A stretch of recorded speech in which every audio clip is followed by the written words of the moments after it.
Mas Ari, ada kepanasan, agak mundur sedikit. Ada mundur. Mundur lagi Bapak kepanasan. Ya, Bapak.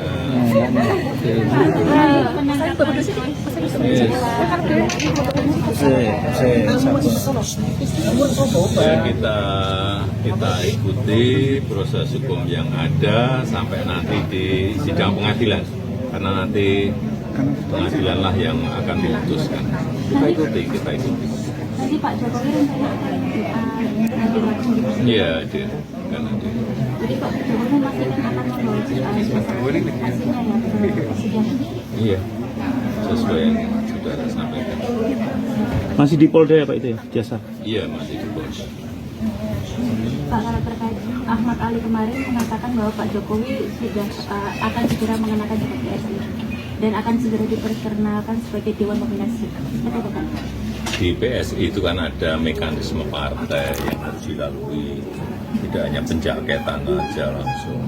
Yang paling penting undangan yang saya terima dari masyarakat, dari PSI nanti akan saya hadiri semuanya. Artinya untuk menghadiri undangan PSI itu sebagai apa Pak? Apa? Pak Jokowi. Sudah sebagai pembina. Apakah sebagai Dewan Pembina? Ya, sebagai apa? Sebagai motivator. Siap. Nanti kalau untuk langkah strategis untuk kemenangan PSI seperti apa Pak?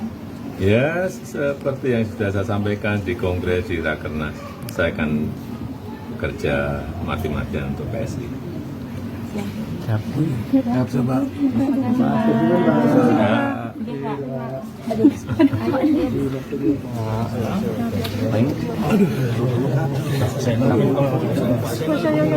Oke, Pak Refli, ini kalau dari sejak penangkapan pagi hari ini tadi ini, apakah sudah ada pihak penjelasan dari pihak kepolisian terkait dasar hukum penangkapan ini?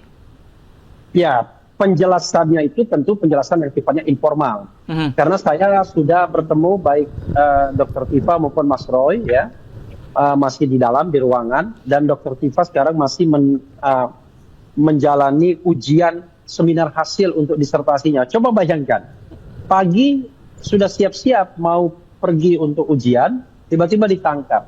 Ya, untungnya di sini disediakan fasilitas ujian. Tapi kalau mentalnya tidak kuat, bayangkan orang bisa down kan, ditangkap dan kemudian menjalani ujian seminar hasil, dan ini disertasi doktor, disertasi kedokteran, bukan disertasi yang katakanlah ilmu sosial, kan agak beda. Saya juga dokter tapi di bidang ilmu sosial. Tapi ini kan disertasi yang sangat teknikal sifatnya, yang membutuhkan infrastruktur ketika harus mempresentasikannya dan lain sebagainya. Oke. Nah, jadi sama sekali tidak ada pemberitahuan, sama sekali tidak ada tanda-tanda dan lain sebagainya. Tiba-tiba mereka menjemput baik ke rumah Mas Roy maupun Dr. Tifa begitu. Baik, Pak Refli, ini terkait tadi Anda bilang sedang akan melakukan sidang di sana perurusan pribadi dari Rosuryo. Kalau Anda lihat kondisi Rosuryo dengan Dr. Tifa saat dibawa oleh Polda Metro Jaya seperti apa sejauh ini? Ya, agak berbeda. Dr. Tifa ketika dibawa, dia dalam keadaan yang siap untuk pergi menjalani ujian, sehingga dalam kondisi yang siap sudah mau pergi. Jadi ketika mau pergi, yang saya tahu bahwa tiba-tiba kemudian datang penyidik ya, dan kemudian mau menangkap. Kalau Roy Suryo malah kondisinya agak lebih tidak beruntung, karena dia belum sempat apa-apa, untungnya masih sholat subuh gitu, kemudian belum berpakaian secara layak, dan bahkan tadi dikatakan diancam untuk diborgol kalau seandainya tidak kooperatif dan lain sebagainya, padahal yang dilakukan hanyalah ingin berbaju secara layak, ya, mandi pun belum kalau tidak salah tadi, kemudian bersepatu tidak bersendal. Jadi kondisinya sekarang ya Mas Roy ya seperti biasa bersepatu, kemudian celana bahan, kemudian baju meja tangan pendek dan tidak pakai jaket, dan kelihatannya juga tidak pakai baju dalaman begitu. Dr. Tifa dalam kondisi yang baik karena dia siap untuk ujian seminar hasil begitu. Oke, kalau dua-duanya saya sudah bertemu, cuma sempat ngobrol sama Mas Roy, tetapi Dr. Tifa tidak bisa diganggu karena sedang ujian melalui Zoom di kantor di Kamnek. Artinya sejak penangkapan tadi pagi belum ada komunikasi langsung dengan Pak Refli bersama klien, dua klien Anda, Pak Refli? Sudah kan tadi, saya kan sudah masuk ke ruangan, sudah menemui Mas Roy dan sudah berbincang dengan Mas Roy. Informasi yang saya sampaikan itu sebagian berasal dari Mas Roy. Kemudian kalau Dr. Tifa itu tidak bisa diganggu, tetapi saya sudah menemuinya dalam pengertian secara fisik, saya sudah melihat, dia juga melihat saya, tetapi dia sama sekali tidak bisa diganggu karena sedang ujian Zoom, sedang ujian seminar hasil. Baik, kalau sebelum penangkapan tadi pagi dan kemarin, atau mungkin ada pembicaraan dengan Roy Suryo dan juga Dr. Tifa, ada tanda-tanda penangkapan ini atau tidak, Pak Refli? Enggak, sama sekali tidak ada. Saya sama Mas Roy itu baru berpisah kira-kira pukul 12:30 dini hari tadi, karena kita ada acara di Bandung bersama-sama. Jadi kebetulan kita satu mobil dan kemudian baru berpisah pukul 12:30 dini hari. Ya pukul 1 mungkin ya, antara 12:30 pukul 1 dini hari di daerah Kuningan. Saya duluan pulang ya, pulang ke rumah dan kemudian Mas Roy setelah itu. Jadi sama sekali kita tidak bicara tanda-tanda, bahkan kita meyakini bahwa kasus ini sudah tidak layak lagi ditindaklanjuti karena sudah melampaui waktu yang banyak, sudah melanggar hukum acara baik KUHP lama maupun KUHP baru. Tapi ketika ada penangkapan dan penahanan seperti ini, rupanya walaupun sudah terlanggar semua aturan-aturan hukum yang ada, kelihatannya ada pemaksaan agar kasus ini dilanjutkan begitu. Oke, pagi ini Roy Suryo dan Dr. Tifa ditahan di sana. Ini di dalam penahanan ini apakah ada pemeriksaan lanjutan di sana, Pak Refli? Atau hanya penahanan saja? Belum tahu saya. Yang jelas masih di ruangan Kamnek ya, ruangan pemeriksaan selama ini. Dr. Tifa masih ujian dan Mas Roy menunggu duduk begitu saja. Dan saya tadi juga sempat menemani, tetapi saya keluar karena saya membutuhkan komunikasi ke pihak lain. Kalau di dalam kan kita tidak bisa komunikasi. Oke, kalau terkait status hukum dari Roy Suryo dan juga Dr. Tifa, ini juga kasus sudah berlarut-larut lamanya. Saat ini posisi hukum Roy Suryo dan Dr. Tifa seperti apa, Pak Refli?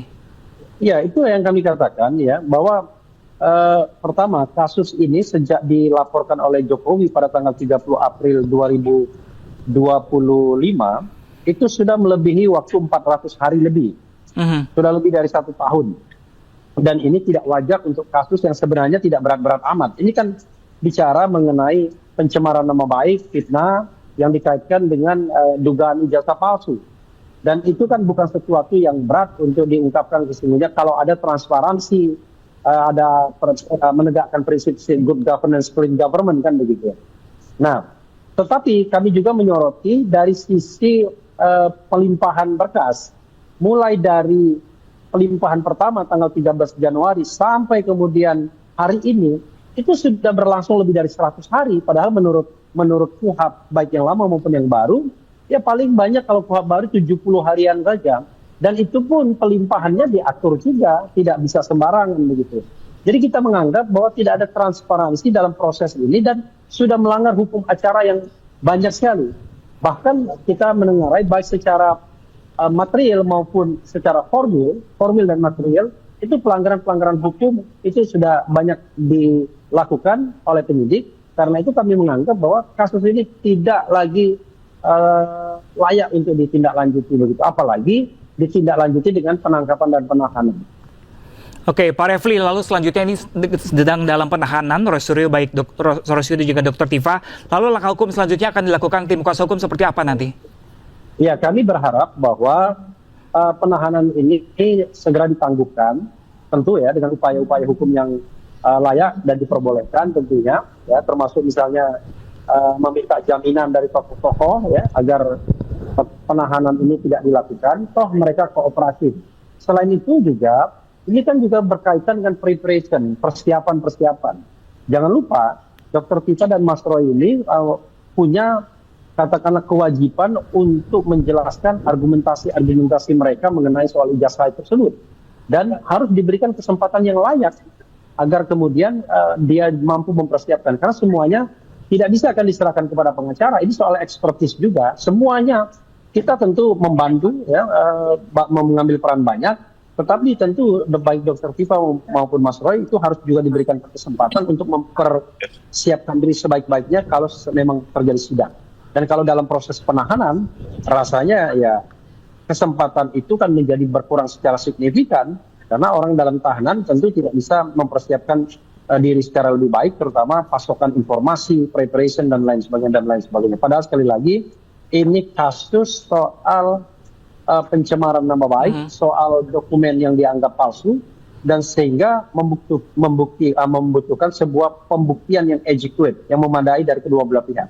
Silakan jaksa penuntut umum nanti membuktikan, dan pasokannya sudah dari penyidik. Tapi tentu baik Mas Roy maupun Dr. Tifa sebagai seorang expert ya, seorang ilmuwan, seorang peneliti juga harus diberikan kesempatan yang layak selain didampingi oleh para penguasa, oleh penasihat hukumnya. Baik Pak Refli, terima kasih Pak Refli. Kami masih menanti update terbaru langkah selanjutnya dari penahanan ini. Terima kasih telah bergabung bersama kami di Breaking News. Doakan yang terbaik ya, bagi penegakan hukum bangsa ini dan tidak ada kesewenang-wenangan atau semena-mena seperti ini. Baik, terima kasih banyak Pak Refli. Selamat pagi.